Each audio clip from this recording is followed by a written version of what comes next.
সমস্ত ভোটকর্মীকে আসন্ন লোকসভা নির্বাচন 2024 উপলক্ষে পশ্চিমবঙ্গের মুখ্য নির্বাচনী আধিকারিকের পক্ষ থেকে স্বাগত জানাই।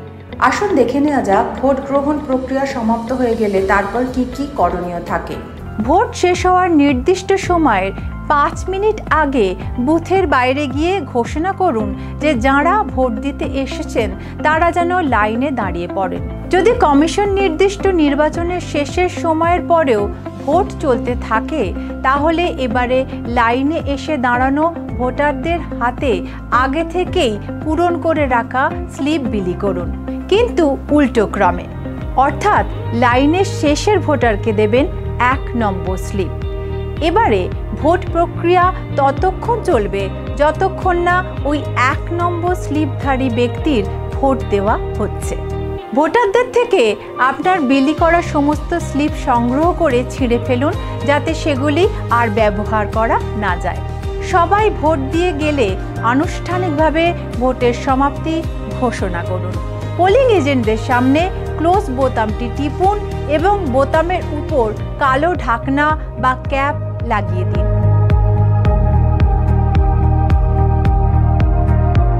সিলিং হয়ে গেলে PRO রিপোর্ট 3 ফিল আপ করুন।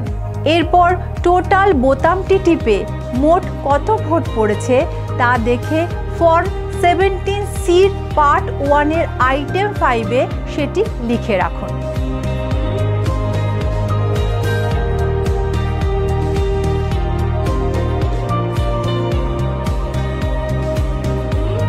ফর্ম 17C ফিল আপ করে CU সুইচ অফ করে তার খুলে ফেলুন যাতে BU আর CU এর যোগাযোগ বিচ্ছিন্ন হয়ে যায়। তারপর ফর্ম 17 এর শেষ এন্ট্রির পরে একটি লাইন টানুন এবং লিখুন the serial number of the last entry in form 17A is dash এবং তার নিচে সই করুন। এখানে সমস্ত পোলিং এজেন্টরা সই করবেন। সবশেষে PRO ডিক্লারেশন পার্ট 4-এ সই করে সেখানে পোলিং এজেন্টদের সই নিন।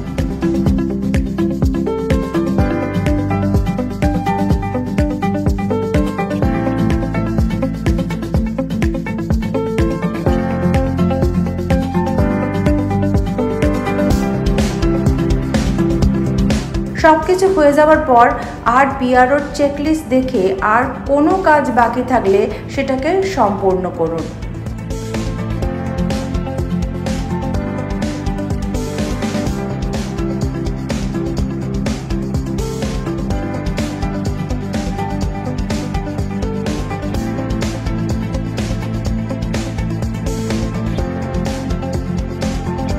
এরপর বিভিন্ন ফর্ম, রেজিস্টার, ডকুমেন্ট নির্দিষ্ট খামে ভরুন। তারপর খামগুলি প্যাকেটে ভরে নিন। সেগুলো তারপর সেইভাবেই রিসিভিং সেন্টারে নির্দিষ্ট কাউন্টারে জমা দিন।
সবকিছু সিল হয়ে গেলে সেক্টর অফিসারের সাথে সমন্বয় করে নির্ধারিত গাড়িতে করে রিসিভিং সেন্টারে পৌঁছুন এবং নির্দিষ্ট কাউন্টারে সব জমা দিন।